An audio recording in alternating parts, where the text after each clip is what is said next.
ہر قسم کی حمد و ثنا تعریفات کبریائی بزرگی اللہ رب العالمین کے لیے ہے۔ لا تعداد درود السلام امام اعظم، امام کائنات، امام المرسلین، خاتم النبیین، رحمت مصطفیٰ جناب محمد رسول اللہ صلی اللہ علیہ وآلہ وسلم پر۔ حضرات محترم،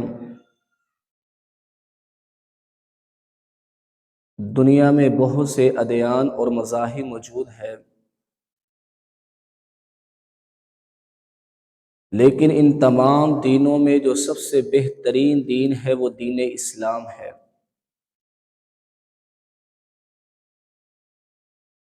یہ اللہ رب العالمین کا محبوب ترین دین ہے، جیسا کہ مالک کا فرمان ہے ان الدین عند اللہ الاسلام، کہ اللہ کو سب سے زیادہ محبوب اور پسندیدہ جو دین لگتا ہے وہ دین اسلام ہے۔ اور ایک مقام پہ فرمایا کہ یہ دین تمام دینوں پر غالب آ کر رہے گا۔ اس کی وجہ یہ ہے کہ یہ دین اسلام یہ براہ سچا اور کھرا دین ہے۔ یہ دین اسلام کی خوبصورتی ہے کہ جہاں انسان کو اپنا خیال رکھنے کا کہتا ہے، وہیں اپنے مسلمان بھائی کا خیال رکھنے کا بھی کہتا ہے، وہیں اسلامی اخوت اور بھائی چارے کو قائم رکھنے کا بھی درس دیتا ہے۔ کیونکہ دنیا جہان کے تمام باہمی رشتوں سے سب سے بڑا جو رشتہ ہے وہ اسلامی اخوت اور بھائی چارے کا رشتہ ہے۔ جیسا کہ قرآن مجید میں اللہ تعالیٰ نے یہ بات ارشاد فرمائی انما المؤمنون اخوہ، کہ تمام مومن مسلمان آپس میں بھائی بھائی ہیں۔ یہی وجہ ہے کہ جو شخص دائرہ اسلام میں داخل ہوتا ہے، کلمہ پڑھتا ہے، مسلمان ہوتا ہے، تو پیارے نبی صلی اللہ علیہ وسلم نے فرمایا المسلم اخو المسلم، اسے یہ بات یاد رکھ لینی چاہیے کہ مسلمان مسلمان کا بھائی ہے۔ بلکہ نبی صلی اللہ علیہ وسلم نے یہاں تک فرمایا من سلم المسلمون من لسانہ و یدہ، کہ مسلمان ہوتا ہی وہ ہے کہ جس کے ہاتھ اور زبان سے دوسرا مسلمان محفوظ رہے۔ اس لیے یہ اسلامی اخوت کا جو رشتہ ہے یہ واحد ایسا رشتہ ہے جو آخرت میں بھی قائم رہے گا۔ سورہ زخرف میں اللہ مالک فرماتے ہیں الاخلاء یومئذ بعضهم لبعض عدو، کہ قیامت کے روز تمام دوستیاں، تمام رشتے، تمام محبتیں، تمام تعلقات اس روز عداوتوں اور دشمنیوں میں بدل جائیں گے، سوائے اس تعلق کے، اس رشتے کے کہ جس کی بنیاد ایمان، تقوی اور اسلام ہے۔ یہی وجہ ہے کہ قرآن مجید میں اور احادیث رسول میں اس اسلامی اخوت جیسے تعلق کو مضبوط کرنے کے لیے مختلف ہدایات دی گئی، بلکہ نبی کریم صلی اللہ علیہ وسلم نے اپنے قول اور فعل کے ساتھ، یعنی نبی صلی اللہ علیہ وسلم نے اپنے فرامین اور خود عمل کرتے ہوئے اس رشتے کا، یعنی اس رشتے کو، تعلق کو ایسا مضبوط کر دیا کہ قیامت تک اللہ تعالیٰ نے اس کا نقشہ قرآن مجید میں کھینچ دیا۔ جیسا کہ قرآن مجید میں فرمایا محمد رسول اللہ صلی اللہ علیہ وسلم والذین معہ اشداء علی الکفار رحماء بینہم، کہ محمد رسول اللہ صلی اللہ علیہ وسلم اللہ کے رسول ہے اور ان کے ساتھ جو ایمان والے ہیں اشداء علی الکفار، جب کفار کے مد مقابل ہوتے ہیں تو انتہائی سخت ہوتے ہیں، رحماء بینہم، جب آپس میں مل بیٹھتے ہیں اور محبت اور مودت کے ساتھ ہوتے ہیں۔ یہی وجہ ہے کہ آپ صلی اللہ علیہ وسلم نے انصار اور مہاجرین کے درمیان ایسی اسلامی اخوت قائم کر دی کہ اس کی مثال آج تک دنیا میں نہیں ملتی۔ مہاجرین وہ اصحاب ہے کہ جنہوں نے ہجرت کر کے مکہ سے مدینہ چلے گئے، اور انصار جو مدینہ میں مقیم تھے انہوں نے مہاجرین کی نصرت اور مدد کی۔ جس وقت مہاجرین ہجرت کر کے مدینہ میں گئے تو اس وقت کوئی اپنا مال و دولت، اپنے گھر بار، رشتہ دار، تعلقات سب کو چھوڑ کر پیارے نبی صلی اللہ علیہ وسلم کے حکم پر لبیک کہتے ہوئے مدینہ کی طرف چلے گئے۔ اب وہاں انصار نے بھی ایسی قربانیاں دی کہ قرآن مجید میں اس کا نقشہ کھینچ دیا۔ فرمایا وَيُؤْثِرُونَ عَلَىٰ أَنفُسِهِمْ، اے دنیا جہان کے رہنے والوں، آپ دیکھو کہ جس وقت مہاجرین ہجرت کر کے مدینہ گئے اور جو انصار مدینہ ہے انہوں نے اپنے مسلمان بھائی جو مہاجرین ہیں ان کی کیسی نصرت اور مدد کی، ان سے کیسی محبت کی۔ اللہ فرماتے ہیں وَيُؤْثِرُونَ عَلَىٰ أَنفُسِهِمْ، کہ وہ اپنے مہاجرین بھائیوں کو اپنی جانوں سے بھی زیادہ محبوب جانتے تھے، اپنی جانوں سے بھی زیادہ ترجیح دیتے تھے۔ وَلَوْ كَانَ بِهِمْ خَصَاصَةٌ، اگرچہ بھوک میں، فاقے میں زندگی خود بسر کر لیتے تھے لیکن اپنے مسلمان بھائی کا خیال رکھتے تھے۔ اس کی بہت سی مثالیں ملتی ہیں، جیسا کہ ایک روز ایک صحابی رسول نبی صلی اللہ علیہ وسلم کے پاس آئے، وہ مہاجرین میں سے تھے، کہنے لگے اللہ کے نبی میں نے کافی دنوں سے کچھ کھایا نہیں، شدید بھوک کی حالت میں ہوں۔ تو نبی صلی اللہ علیہ وسلم اسے اپنے گھر کی طرف لے گئے، اپنی زوجہ محترمہ سے پوچھتے ہیں کیا کھانے کے لیے کچھ ہے؟ تو جواب ملتا ہے سوائے پانی کے کچھ بھی نہیں۔ آپ اپنی دوسری بیوی کے پاس گئے، وہیں سے بھی یہی جواب ملتا ہے کہ پانی کے سوا کھانے کے لیے کچھ بھی نہیں، حتیٰ کہ نبی صلی اللہ علیہ وسلم اپنے تمام ازواج کے پاس جاتے ہیں اور کہیں سے بھی کھانے کے لیے کچھ نہیں ملتا۔ اب یہاں سے ہمیں ایک سبق یہ بھی ملتا ہے کہ اگر ہمیں بسا اوقات فاقے میں زندگی بسر کرنی پڑ جائے، غربت، فقیری اور محتاجی اگر ہم پر آ جائے تو ہمیں کس طرح صبر کرنا چاہیے۔ آج اگر ہماری حالت تو یہ ہے کہ اگر ایک وقت کا کھانا نہ ملے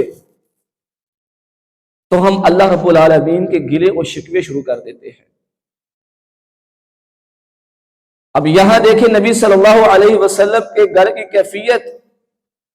حدیث شریف میں آتا ہے کہ کئی مہینے تک گھر میں چولہا وغیرہ نہ چلتا، آگ نہ چلتی۔ اس کے باوجود پیارے نبی صلی اللہ علیہ وسلم کی زبان مبارک میں یہ الفاظ ہوتے الحمدللہ علی کل حال، اے اللہ تمام تعریفیں تیرے لیے ہے، ہر حال میں جس حال میں بھی تو رکھے۔ پھر اللہ کے نبی صلی اللہ علیہ وسلم وہاں سے چلے گئے، آپ نے مسجد میں گئے، اپنے صحاب میں کہا کون ہے جو اس کی مہمان نوازی کرے، اللہ اس کے حال پر رحم فرمائے۔ ایک صحابی رسول حضرت ابو طلحہ رضی اللہ تعالی عنہ آگے بڑھے، کہا اللہ کے نبی میں اس کی مہمان نوازی کرتا ہوں کیونکہ یہ میرا مسلمان بھائی ہے، میرا اس سے تعلق وہ ایمان، تقوی اور اسلام کی بنیاد پر ہے۔ تو یہ ابو طلحہ انصاری رضی اللہ تعالیٰ عنہ تھے، یہ انصار کے رہنے والے تھے۔ جب یہ بات سنی تو ابو طلحہ انصاری رضی اللہ تعالیٰ عنہ اسی لمحے اپنے گھر کی طرف لے گئے اور اپنی بیوی سے کہا ام سلیم رضی اللہ تعالیٰ عنہ کو کہ اکرمی ضیف رسول اللہ صلی اللہ علیہ وسلم، آج ہمارے گھر میں پیارے نبی صلی اللہ علیہ وسلم کی طرف سے بھیجے گئے مہمان آئے ہیں، کیا کھانے کے لیے کچھ ہے؟ آگے سے بیوی نے جب دیکھا اور کہنے لگے کہ کھانا صرف اتنا سا ہے کہ بہت مشکل سے ہمارے بچے کھا سکیں گے۔ اب جواب سنیے ابو طلحہ انصاری رضی اللہ تعالی عنہ کا، اور ہمیں اپنے معاشرے میں دیکھنا چاہیے کہ ہماری کیفیت کیا ہے، ان اصحاب کی کیفیت کیا تھی۔ حضرت ابو طلحہ انصاری رضی اللہ تعالی عنہ اپنی بیوی ام سلیم رضی اللہ تعالی عنہ سے کہنے لگے کہ جس وقت بچے کھانا مانگنے لگے انہیں سلا دینا، اور دوسرا کام یہ کرنا کہ جب میں مہمان کے ساتھ بیٹھ کر کھانا کھانے لگوں اور اس چراغ کو درست کرنے کے بہانے بجھا دینا۔ اب چونکہ عرب کے ہاں یہ رواج تھا کہ جو میزبان ہوتا ہے وہ اپنے مہمان کے ساتھ بیٹھ کر کھانا کھاتا ہے، وگرنہ اس کو معیوب سمجھا جاتا تھا۔ ایسا ہی ہوا، بچوں نے کھانا مانگا، انہیں سلا دیا گیا۔ جب مہمان کے سامنے کھانا پیش کیا گیا تو مہمان کے سامنے جب کھانا پیش کیا گیا تو اس وقت چراغ کو بجھا دیا گیا۔ اب مہمان کھانا کھا رہا ہے، میزبان پاس بیٹھا ہوا ہے، اور یوں محسوس ہوتا ہے کہ جیسے حضرت ابو طلحہ انصاری رضی اللہ تعالیٰ عنہ بھی کھا رہے ہیں، حالانکہ وہ کچھ کھا نہیں رہے تھے۔ اسی طرح مہمان پیٹ بھر کر کھانا کھا لیتا ہے، اور ابو طلحہ انصاری رضی اللہ تعالیٰ عنہ، ان کی بیوی اور بچے وہ بھوک میں رہتے ہیں، ساری رات بھوک میں رہے۔ جب صبح ہوئی تو ابو طلحہ انصاری رضی اللہ تعالیٰ عنہ پیارے نبی صلی اللہ علیہ وسلم کے پاس گئے۔ جب نماز پڑھنے کے پاس اللہ کے نبی صلی اللہ علیہ وسلم کے پاس بیٹھے، تشریف رکھے، تو اس وقت نبی صلی اللہ علیہ وسلم نے فرمایا، اے ابو طلحہ لقد عجب اللہ، آج اللہ تعالی من فلان و فلانت، کہ فلاں مرد اور عورت پر اتنا خوش ہوئے ہیں، او ضاحکا، کہ اللہ رب العالمین مسکرا رہے تھے۔ تو فرمایا وہ کون تھے؟ ابو طلحہ وہ آپ اور آپ کی بیوی ام سلیم رضی اللہ تعالی عنہ تھی، کہ جنہوں نے اس اسلامی اخوت، اس بھائی چارے کو ایسا قائم کیا کہ قیامت تک اس کی مثال کہیں نہیں ملتی۔ میرے عزیز بھائیو، یہ وہ لوگ تھے کہ جن کو دنیا میں ہی جنت کی بشارتیں دی جاتی تھی۔ وجہ سبب کیا تھی کہ وہ وَيُؤْثِرُونَ عَلَىٰ أَنفُسِهِمْ، وہ اپنی جانوں سے بھی زیادہ اپنے مسلمان بھائی کا خیال رکھتے تھے۔ آج ہم اپنے معاشرے میں دیکھیں، اگر کوئی سائل، کوئی سوال کرنے والا ہمارے گھر میں آتا ہے، دروازے پر دستک دیتا ہے، کھانے کے لیے کچھ مانگتا ہے، تو باوجود ہمارے گھر میں کھانا پڑا ہونے کے ہم اس سائل کو ٹھکرا دیتے ہیں۔ یاد رکھیے گا، قیامت کے روز اللہ مالک ایسے شخص کو اپنے دربار میں کھڑا کرے گے، اس سے کہے کہ بتاؤ کہ میں فلاں وقت،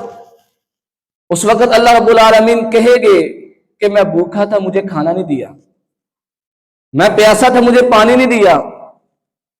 وہ شخص کہے گا اللہ تو رب العالمین ہے، تو کھانے پینے کا محتاج نہیں۔ یا ایھا الناس انتم الفقراء الی اللہ، ہم تمام انسان اللہ کے در کے محتاج اور فقیر ہے۔ واللہ الغنی الحمید، اللہ تو ان چیزوں سے غنی ہے، بے پرواہ ہے۔ اللہ رب العالمین فرمائے کہ یاد رکھ فلاں وقت تیرے دروازے پر ایک سائل آیا تھا جو تجھ سے مانگ رہا تھا، اس نے کھانے کا مطالبہ کیا لیکن تم نے اس کو ٹھکرا دیا۔ یاد رکھ آج رب تعالیٰ نے تجھے ٹھکرا دیا۔ اس لیے میرے عزیز بھائیوں، جہاں ہم نے اپنا خیال رکھنا ہے، اپنے مسلمان بھائی کا بھی خیال رکھیں،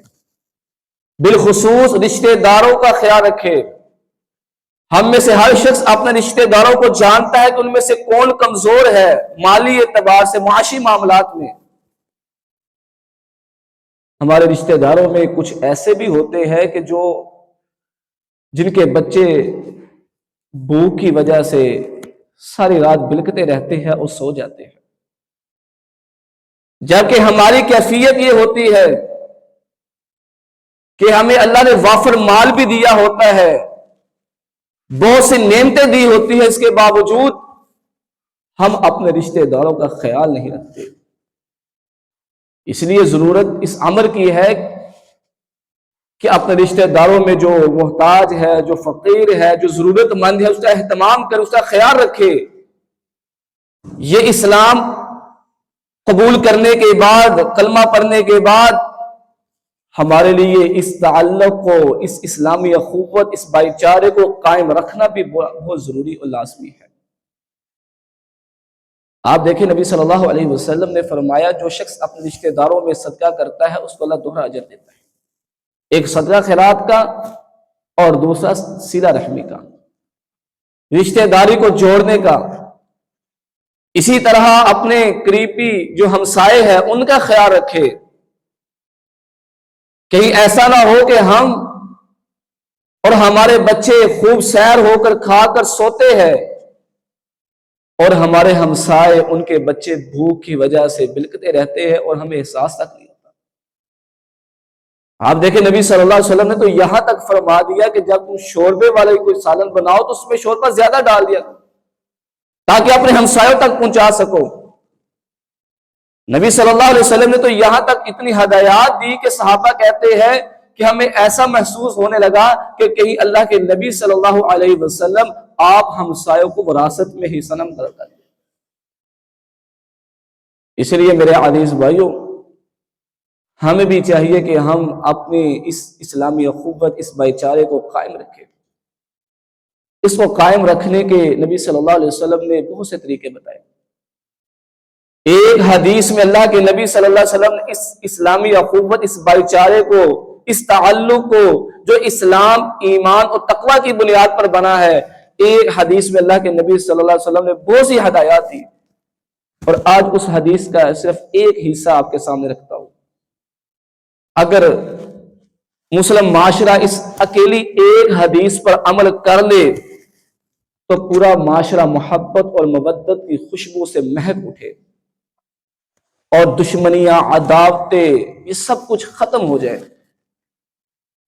آئیے وہ حدیث کیا ہے؟ نبی صلی اللہ علیہ وسلم نے امت مسلمہ کو مخاطب کر کے فرمایا، سب سے پہلی جو ہدایت، جو سب سے پہلی بات ذکر کی، اللہ کے نبی صلی اللہ علیہ وسلم نے فرمایا وَلَا تَحَاسَدُوا، ایک دوسرے پر حسد نہ کرو،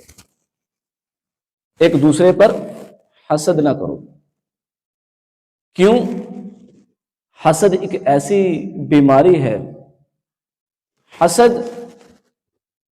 ایک ایسی خطرناک بیماری ہے کہ جس کے متعلق انسان حسد کر رہا ہوتا ہے، اس کا تو کچھ نہیں بگڑتا لیکن اپنا کچھ رہتا نہیں۔ جو حاسد انسان ہوتا ہے، جو حسد کرتا ہوتا ہے، وہ اندر ہی اندر پریشان رہتا ہے، اس کا ذہن ہمیشہ پریشان رہتا ہے۔ اور سب سے پہلی بات یاد ہے، حسد کہتے کسے؟ اگر کسی کو، کسی مسلمان بھائی کو اللہ نے نعمت دی ہے، وہ گاڑی کی صورت میں، وہ مکان کی صورت میں، کسی بھی صورت میں، اور اندر ہی اندر میں یہ خیال کرنا اس سے وہ نعمت چھین جائے اور میرے پاس آ جائے، اسے کہتے ہیں حسد۔ حالانکہ یہ دعا یہ ہونی چاہیے، اللہ تو اسے نعمت دینے پر قادر ہے، اے مالک مجھے بھی یہ نعمت دے۔ اور جس شخص کی سوچ ایسی ہوتی ہے کہ وہ حسد کرتا ہے، نبی صلی اللہ علیہ وسلم نے فرمایا اس کا ایک سب سے بڑا نقصان یہ ہوتا ہے کہ اللہ مالک اس کے نامہ اعمال سے نیکیوں کو ایسے ختم کر دیتے ہیں کہ جس طرح خشک لکڑی کو آگ جلا دیتی ہے، فرمایا یہ حسد، یہ انسان کی نیکیوں کو ایسے جلا دیتا ہے۔ اس لیے اس کے نتائج بہت خطرناک ہیں کہ آپ دیکھیں جب حاسد انسان حسد کرتا ہے تو اس وقت اسے کچھ نہیں سوچتی، صرف اس بنا پر کہ جس کے متعلق وہ حسد کر رہا ہوتا ہے اس کو نقصان پہنچانے کے۔ یہ حال ہی میں دیکھیے کہ جو ڈسکا میں واقعہ پیش آتا ہے کہ ساس اپنی بہو کو نہ صرف قتل کرتی ہے، ایسی شدت کے ساتھ اس کو موت کے گھاٹ اتارتی ہے کہ اس کے جسم کے ٹکڑے ٹکڑے کر دیتی ہے۔ جب اس واقعہ کے نتائج پر پہنچے تو معلوم ہوا کہ اس کا نتیجہ حسد تھا، کہ ان میاں بیوی کی آپس میں اتنی محبت تھی کہ ان سے رہا نہ گیا۔ اس لیے یہ حسد سے بچنے کے لیے بھی اللہ کے نبی صلی اللہ علیہ وسلم نے ہمیں ہدایات دی۔ آپ صلی اللہ علیہ وسلم نے آخری دو کل ان میں یہ فرمایا وَمِن شَرِّ حَاسِدٍ إِذَا حَسَدَ، اللہ میں تیری پناہ میں آتا ہوں ہر حاسدین کے حسد سے۔ بلکہ نبی صلی اللہ علیہ وسلم نے فرمایا جب تم کسی کو نیا لباس پہنتے ہوئے دیکھو اس کو دعا دیا کرو، البس جدید وعش حمید ومت شہید، کہ اللہ تجھے مزید نیا لباس پہنائے، وعش حمیدا، جب تک تو زندہ رہے ہمیشہ تعریفوں والا اچھی زندگی بسر کرے، ومت شہیدہ، جب تو دنیا سے جانے لگے وہ شہادت کا رتبہ ملے۔ اسی طرح نبی صلی اللہ علیہ وسلم نے ایک بڑی خوبصورت دعا دی، ہمیں بھی چاہیے کہ اس دعا کو یاد رکھے، اپنے اوپر بھی اس دعا کو پڑھنے کے بعد دم کرے، اور بالخصوص اپنے بچوں پر، کیونکہ یہ حسد، یہ ایک نظر بد تقریباً ایک ہے۔ اس لیے نبی صلی اللہ علیہ وسلم نے ایک دعا سکھائی، فرمایا اگر کوئی بچہ ایسا ہے جس کو نظر بد ہو، کوئی حسد کا معاملہ ہو، کوئی بھی شخص کوئی نئی چیز خریدتا ہے، اسے بھی اپنے اوپر یہ دم کر لینے چاہیے، کیونکہ حاسدین جو نظر بد ہے وہ برحق ہے۔ تو آئیے وہ دعا کیا ہے، نبی صلی اللہ علیہ وسلم نے فرمایا بسم اللہ ارقیک من کل شیء یؤذیک ومن شر کل نفس او عین حاسد اللہ یشفیک بسم اللہ ارقیک۔ اس کا ترجمہ یہ ہے کہ بسم اللہ، اللہ کے نام کے ساتھ، یشفیک، اللہ کے نام کے ساتھ، ارقیک، میں تجھے دم کرتا ہوں، بسم اللہ ارقیک، ومن کل شیء یؤذیک، اور ہر اس چیز کے شر سے جو انسان کو اذیت اور نقصان پہنچائے، بسم اللہ ارقیک من کل شیء یؤذیک ومن شر کل نفس او عین حاسد، ہر برے نفس کے شر سے اور ہر حاسد آنکھ سے، کہ جو کسی کی طرف حسد کرتے ہوئے آنکھ اٹھاتی ہے، کوئی کسی کے متعلق حسد کرتا ہے، نبی صلی اللہ علیہ وسلم نے فرمایا یہ دعا پڑھ لینی چاہیے، اللہ یشفیکا، اللہ ایسے شخص کو شفا دیتا ہے، ہمیشہ وہ حاسدین کے حسد سے محفوظ رہتا ہے۔ جو اللہ نے اس کو نعمت دی ہے، اگر وہ اس نعمت کی قدر کرتا رہتا ہے، اللہ کے سامنے شکر گزاری کرتا ہے اور یہ دعا پڑھ لیتا ہے، کبھی بھی کوئی شخص جو حسد کرنے والا یا بری نظر لگنے والا ہے، اللہ تعالیٰ اس سے محفوظ فرما لیتے ہیں۔ اللہ تعالیٰ سے دعا ہے اللہ تعالیٰ ہمیں بھی ان باتوں پر عمل پیرا ہونے کی توفیق عطا فرمائے۔ وما علینا الا البلاغ المبین۔